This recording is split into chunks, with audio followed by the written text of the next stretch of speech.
And let's give a big round of applause to ACLU! Hello everyone, my name is Samira Ramich. I am an attorney with the ACLU of Nevada. So we kind of do our work, and we can kind of separate it in three different buckets, but the primary thing is that we are a civil rights organization. We work to protect and defend people's civil liberties and civil rights. And we work on a slew of issues, one of them being immigration. And so we sort of do it in kind of three different ways, so you have an idea of how our work is divided up and what you can expect from us when dealing with immigration issues.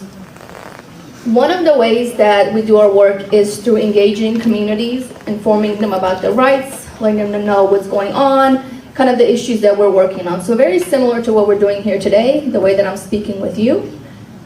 We also have policy work. So we work on different levels of local government. We review their policies and advocate for the ones that protect civil liberties and civil rights. And then also we shoot down the ones that obviously don't and we want to get rid of.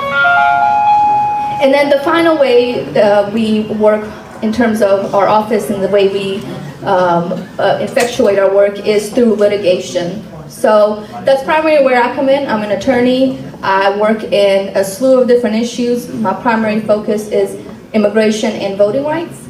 And we do this on a systemic level by working on cases that impact the entire community through federal and state courts. And the reason I want to kind of emphasize the systemic level portion is that we are a small but mighty team.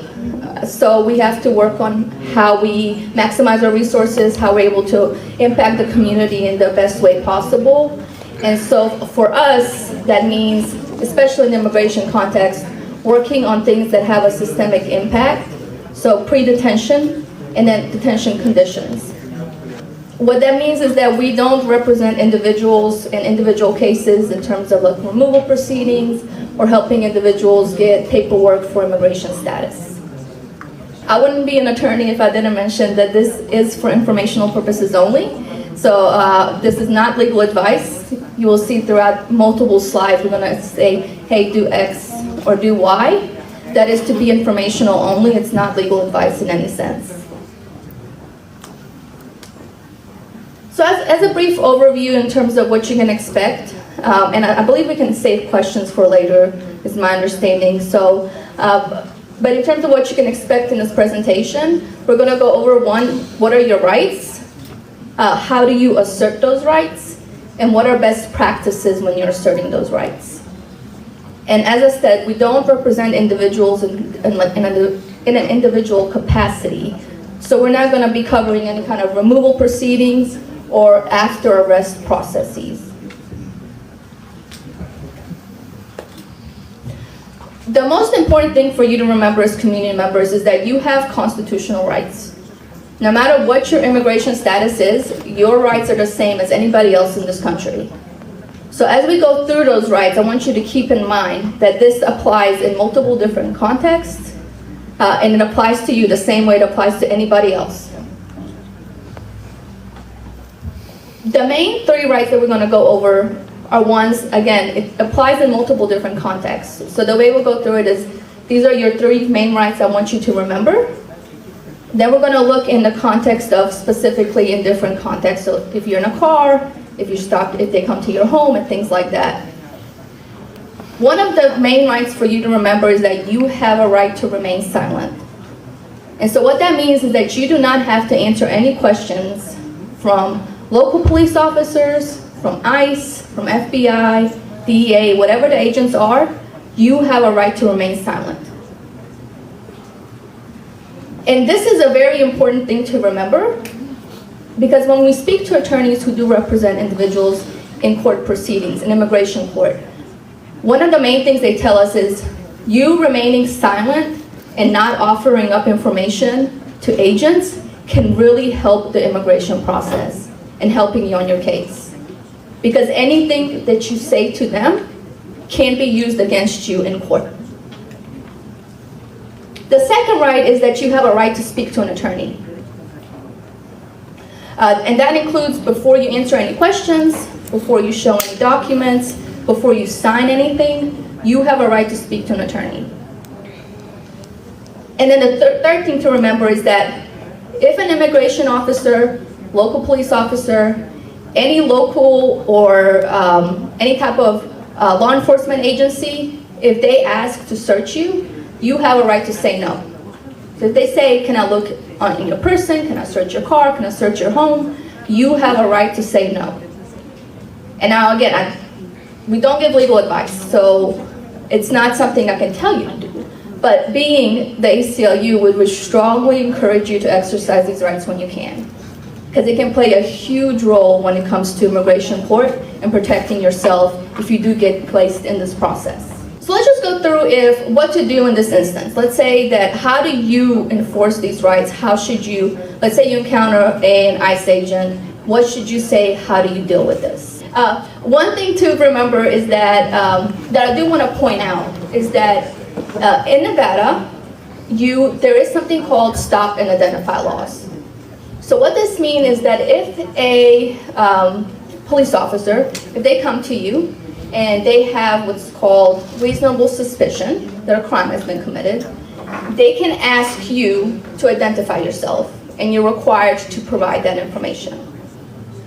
But in any case, I do want to emphasize that, yes, you have to provide your name, but you don't have to provide documentation regarding that information. You don't have to show an ID or any other documents proving what your name is. So just as a brief overview of what we discussed before I took the question. So you do have a right to remain silent. You don't have to answer questions. Key things to remember is that you do not have to tell them where you were born. Don't answer questions such as, how did you come to America? Where did you enter? Things of that nature. If they stop you and ask you to identify yourself, you are required to provide your name, but you don't have to provide documentation regarding your name. So you simply would say, I assert my right to remain silent, and that's enough. When it comes to search, you simply just have to say, I do not consent to a search of my person or my property. Now, this one can get a little bit, has a lot of qualifiers. So for this one, I do want you to focus on making sure that all of these things are present when applying this requirement. If you're over 18, and if you're not a citizen, and if an immigration officer, it has to be an immigration officer, asks you to provide your documentation, and you do have that documentation, you are required to show it. So it has to be an immigration agent, you are over 18, and you have documents showing your status in the United States. You do have to show that documentation. If, let's say you do not have documents, you are over 18, you're not a citizen, you don't have documents, don't volunteer that information. Your best case scenario is say, I want to remain silent, or I want to speak to an attorney. Because that's your final right that we discussed, is that you have a right to speak to an attorney. You should assert that right, and all you have to say is, I wish to speak to an attorney. And that should cut off all questioning that they have at that time. A couple of points in terms of, let's say that you say, I wish to remain silent, or I do not consent to you searching my person. Let's say they completely ignore that. Don't do things that will obstruct the agents or officers, because that can escalate situations. And also, please do not lie or give false documents. That can also be used against you in immigration court and can make things worse.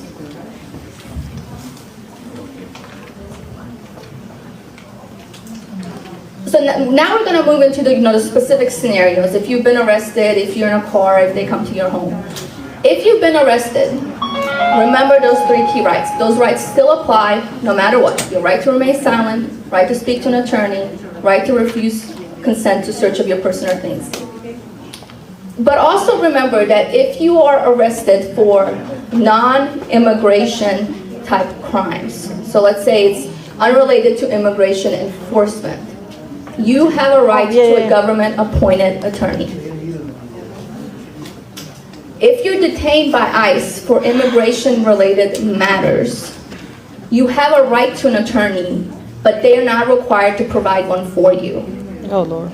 So it's really important to understand that distinction, and to make sure you have a plan in place beforehand of who will be your attorney, who is handling your documentation, who is the person within your family that you can trust to give this information to your attorney if you need to.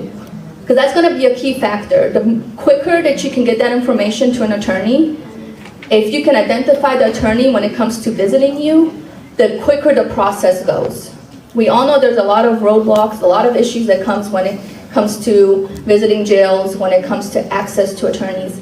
Having that information beforehand and having it lined up can really, really help the process.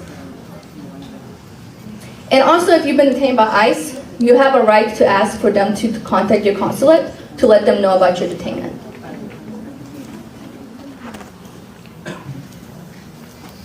So if you are arrested, remain calm. It's very hard, I understand, dealing with, especially when you're dealing with, I'm an attorney, I still get nervous around law enforcement when they stop me, when they question me. I always feel, sort of a barrier when I'm dealing with them. But it's important to remain calm. Invoke the rights we just discussed. Do not sign anything without your lawyer. There are so many cases we've seen where something is represented as being one type of document and it turns out to be another. You could be signing away your ability to contest your deportation, things of that nature. So important documentation. So don't sign anything without talking to an attorney. And if you are a non-citizen, ask your lawyer about the effect of any type of plea deal. I was a public defender before I did this, and having a conviction and pleading to certain things can have a direct impact on your immigration process. It is key to ask them how any plea or any kind of conviction will impact your immigration status. Because it's very complicated. There are things that automatically disqualify you from getting certain paperwork. And so asking them beforehand and before you take that plea can make a huge difference. Don't discuss your immigration status with anyone but your attorney. And if you are in jail, you may have ICE agents that try to come and talk to you. Invoke those same rights. I want to talk to an attorney. I wish to remain silent because they're there to obtain information from you, quite honestly. And they will do it in a way that it will not benefit you. They're there for a reason. They're not there to help you. Oh, and finally, yes, I want to emphasize the fact that if you do not understand something, you need an interpreter, ask for an interpreter.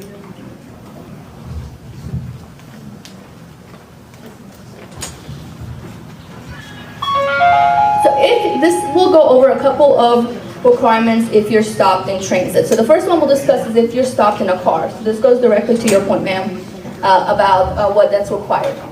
So again, same three rights. I know I keep saying it, but I just want to emphasize, please just remember those three rights, if anything, when you're dealing with any kind of law enforcement agency. Those rights apply to a driver and a passenger. You are required, if you are the driver, you are required to show your license, registration, and insurance. That is a requirement under the state law. You do have to do it. These next couple of points relate to Border Patrol. It's very uncommon to deal with Border Patrol in Nevada because we are not a border state. So usually their authority is within 100 miles of the border. But if you're traveling maybe or anything of that nature, just remember that the Border Patrol could be roving areas, pull over motorists, but they still have the same requirements as other police agencies. And so in order for them to stop you, they would have to have things called reasonable suspicion and things of that nature. And the same thing goes if they stop or try to arrest you. Same thing as any other law enforcement agencies, they're required to have probable cause to be able to do that. And I'm sorry, I got very distracted by the very cute baby there in the third row. Next, please. This also applies to buses and trains, and this is particularly related within that 100-mile radius of the border. So border agents can board buses and within that 100 miles and ask you to identify yourself and their immigration status. That's a little bit different because it is within that 100-mile border. Again, Nevada is not within that. But if you do end up in that situation, they should be very limited questions about your immigration status and for you to identify yourself. At a point of entry, this one can get a little bit tricky because particularly at least for anybody, when we're dealing with a point of entry, our rights are limited.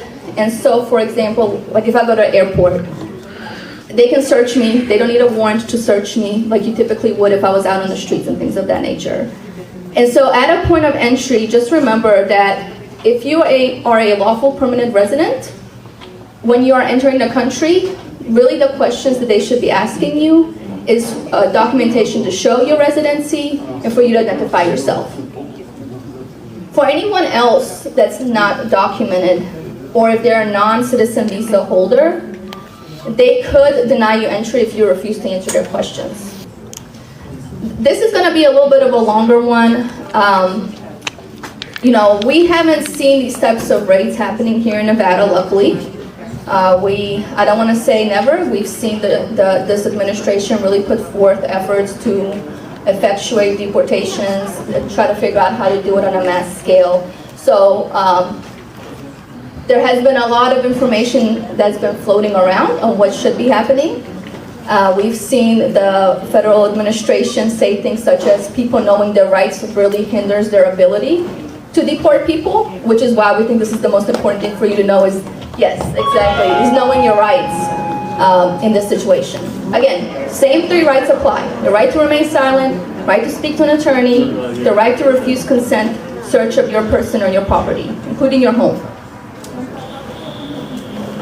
But a few key things that are very, very important when it comes to your home is that they cannot enter your home unless they, one, have your consent, unless you say, yes, come on in, or they have a judicial warrant.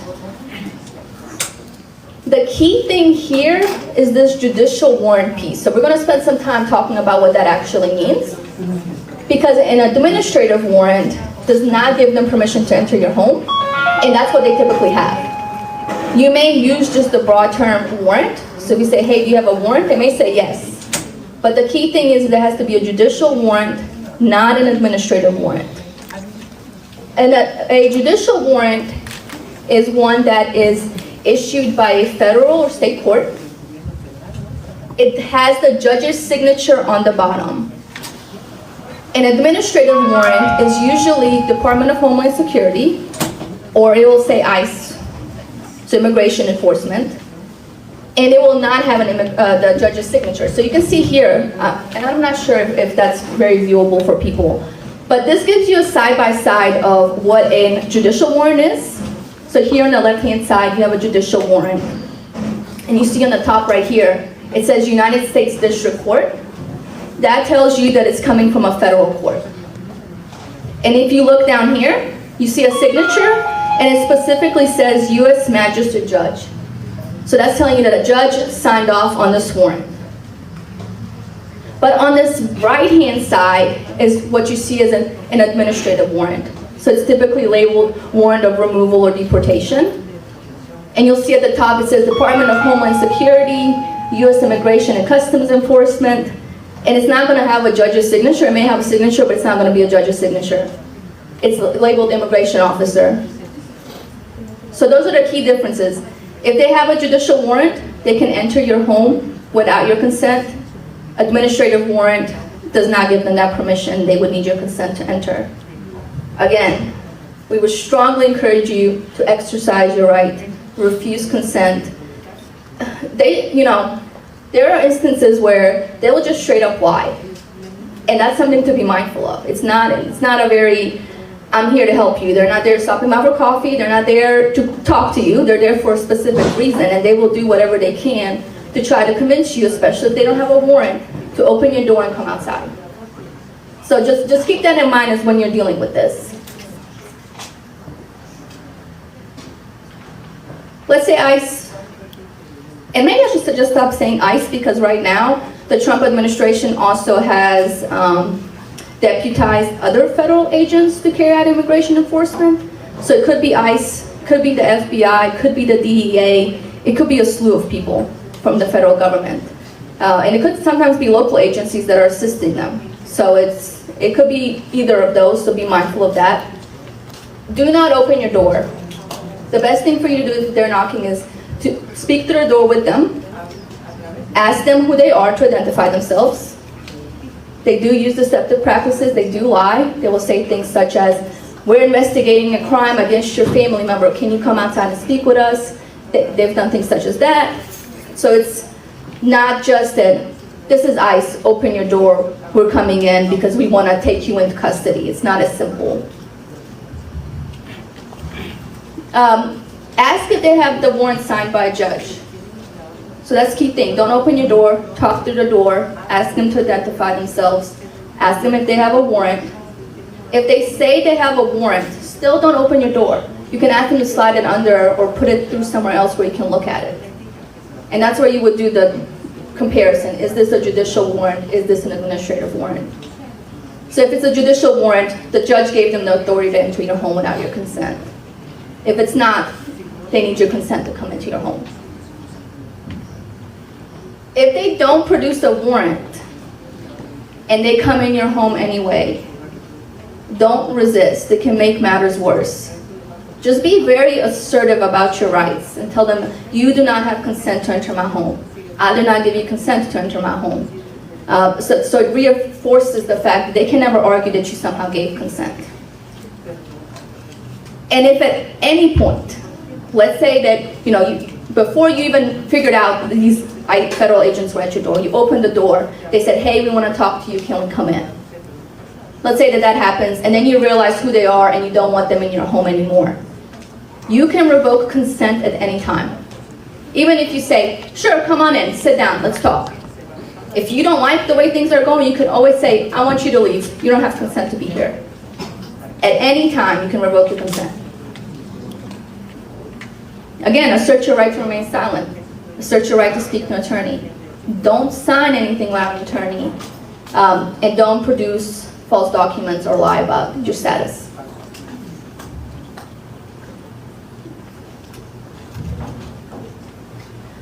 This slide is important, and some of the things I want to discuss is what kind of documentation should you carry on you and what should you avoid carrying. Excuse me. And this has came up because now we're kind of in this weird situation where we have removal proceedings happening to people that have been here less than 2 years. And so because of the executive order that Trump has signed. And so we have concerns about what type of documentation you have on you that could help them in that process. So do carry Know Your Rights cards. State and local form of identification. Anything that shows that you're a resident of Nevada, a different state, whatever it is, you should carry that. You should have copies of your immigration documents if you have lawful status. That's what we just discussed earlier in the slides where we said if you're over 18 and you do have documents, you should be carrying them. And it's a weird thing too. I came here as a refugee. My family immigrated here after the war in Bosnia. We came here as refugees. Never once in my life did I carry my green card around with me. It just wasn't something that you did. And now realizing as an attorney, I was actually required to carry it once I turned 18. So it's not something you think about. Important documents you usually think of. I think even though I am into my 30s, I think my parents still have some of my important documents. So it's common for you to just think, I don't want to carry this. What if I lose my wallet? What if something happens? But do know that if you are over 18, you have lawful status, you do have to have that on you. And also carry contacts, legal service provider, your emergency contact, anything that will help you in the process in case you are detained. Don't carry consular identification cards or any other documents that show that you were born in a different country.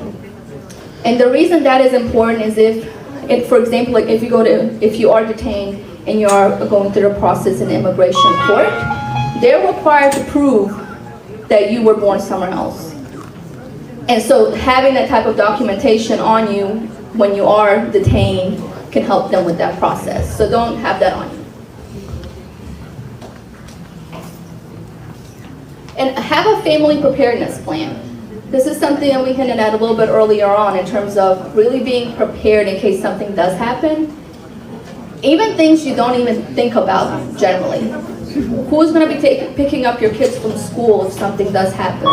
Who is the person you trust the most to take care of things in case you are gone? Who will be the person that your attorney can reach out to and speak to in case you are detained? Who will be able to provide them all this type of documentation? And really knowing your rights, like we are discussing today, and having any documentation and resources for your family members to know just in case something does happen.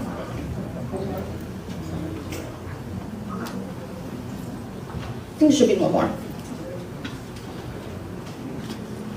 So if you believe your rights were violated, you can file a complaint with the agency that has violated your rights. But I also want to emphasize that you can file a report on our website. So it's aclunv.org. We have a section where people can fill out and report any kind of immigration violations. Again, we don't work on individual cases. We don't work on removal proceedings. However, if there are repeat things that are happening within our community, that is something we can assess and we can take on. If it's not something that we do, we know people that we could point you to and resources that we could provide possibly to point you in the right direction. So it's just a resource that if you don't know what to do and something has happened, that's an opportunity for you to contact us and let us know. And there should be one more actually, I lied. It was not just one.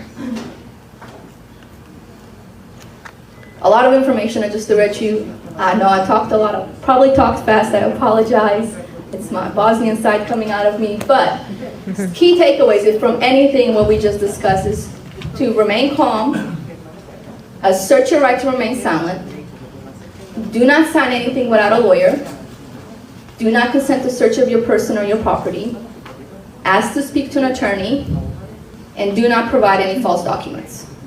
So if anything from what we just discussed and you need to remember, it's these things, and a difference between a judicial warrant and administrative warrant. Those are the key things you should take away from this. And then this next slide is going to have, it's a QR code. And so this takes you directly to our website, and it has all this information on there. It's in English and in Spanish.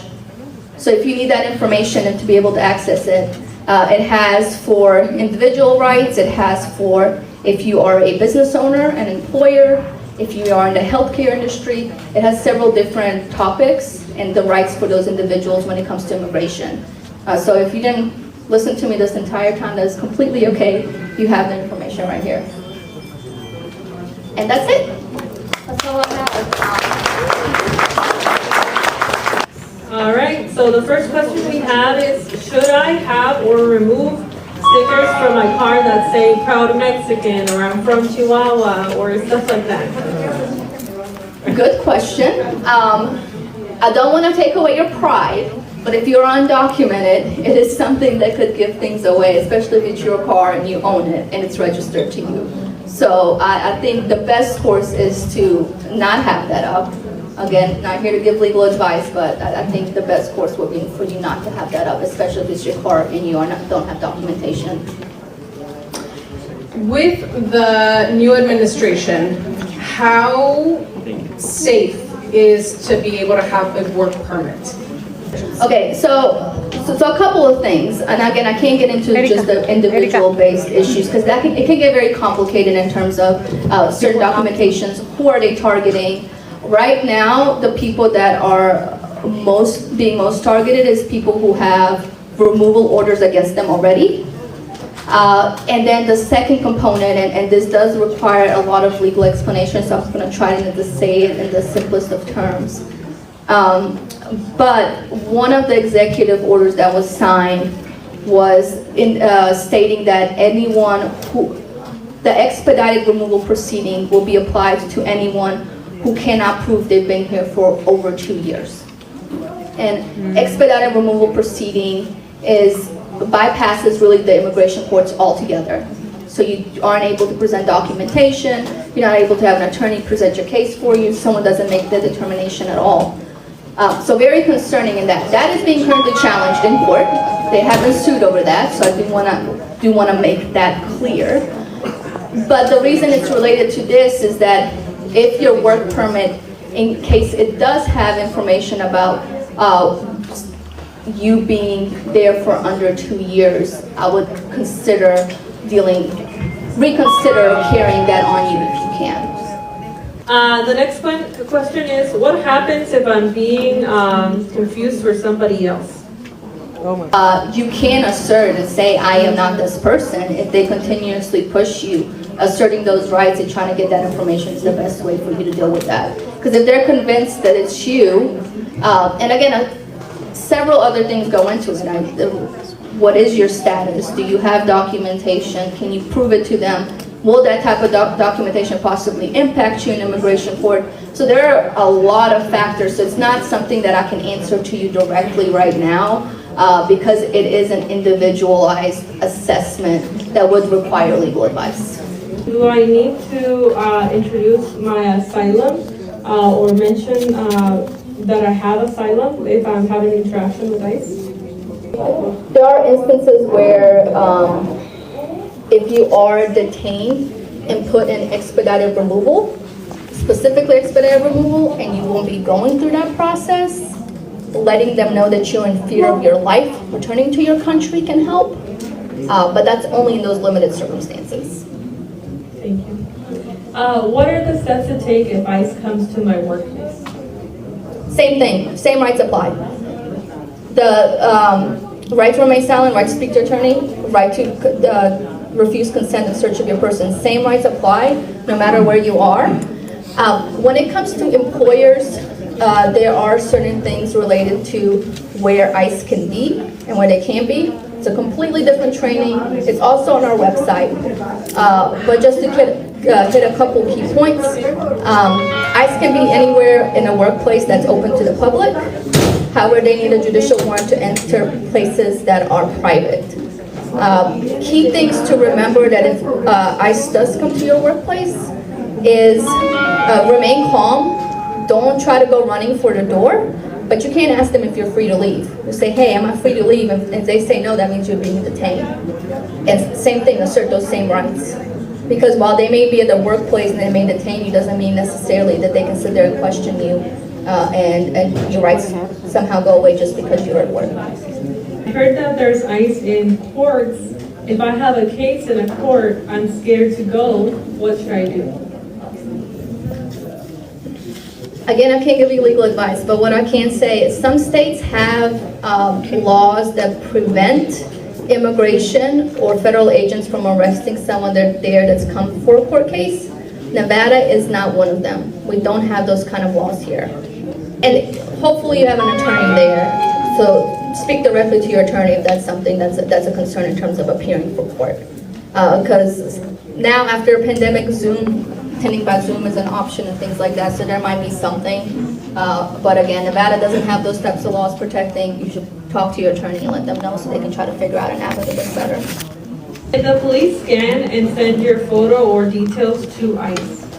So, in Nevada, right now, local law enforcement agencies have indicated, certain local law enforcement agencies have indicated they will not share information with ICE. However, even though they have made those statements, they are still cooperating in a certain aspect. So for example, let's say that you are arrested for a state crime and are booked into jail, they may report to ICE the fact that you are in the jail and you've been charged with certain crimes. Some of those agencies will share the information, but they won't detain you after your state case is done. Others have signed agreements that they will. So it is very local based in terms of how local agencies are sharing information. Here, LVMPD is not cooperating in the traditional sense with ICE, but if you are booked into jail with certain types of crimes, including shoplifting, they are sharing information with ICE currently. Is it true that because of the current administration, they're no longer giving attorney rights to and are instantly deporting people?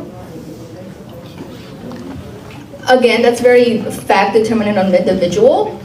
Where we have seen an increase is those expedited removals where people cannot prove that they've been here over 2 years. But that is currently being litigated in court. And so I do want to emphasize that. So I think it's too broad of a question for me to answer it directly. What specific documents should I carry around with me? So I would refer to the slide.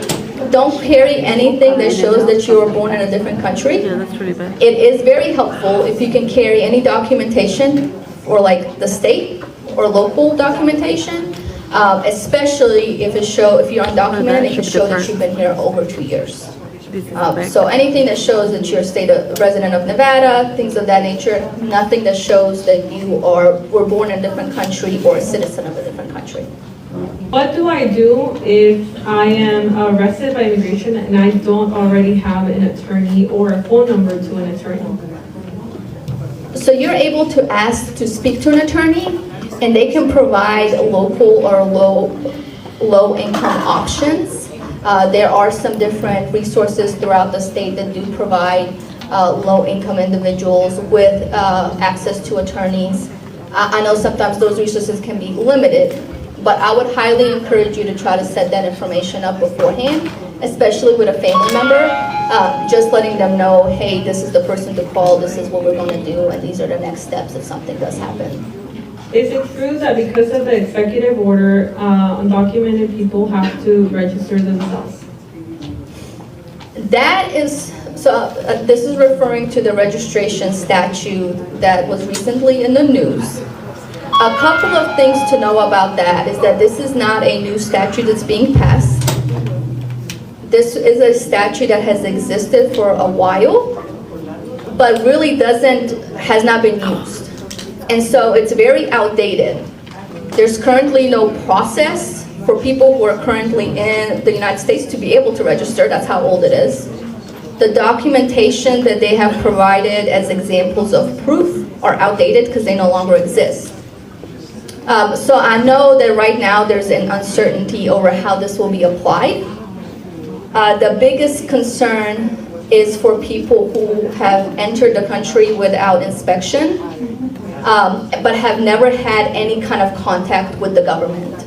So they've never been arrested or they've never received services or anything like that. Those are the individuals that should be most concerned about this. But again, we don't know what the process is going to be, because right now, even though that's an established law, it's so outdated that the process hasn't been set up. So we're waiting to see what the Trump administration does in terms of setting up that process and what the requirements are going to be. Can you go over again how to interact or how to act if you're stopped by police while driving? What are you required to provide, and how should you act? So as the driver in a car, you do have to show your license, your registration, and your insurance. So those are the main 3 things you have to have. Just like anybody else, whether you're undocumented or not, you do have to show those 3 things. Being mindful of the fact that same 3 rights that we discussed in the beginning, those 3 same rights apply. The right to remain silent, the right to speak to an attorney, and the right to refuse search of your person and your car. So I would emphasize those 3. What should I do if I'm a passenger in a vehicle that is stopped by a police? Those same rights apply whether you're a passenger or not. You can ask them, am I free to leave? They may say yes. If they say no, you're being detained. And so I would encourage you to assert those same rights. Appreciate you all being here. Honestly, this is the very first step in making sure that you protect yourself, is knowing your rights, knowing what to do, being prepared. So I think you've already taken a really big leap by coming here and figuring those things out. If you all need anything, like I said, there's information there. You can get information on our website, and of course, Make the Road is a great resource as well.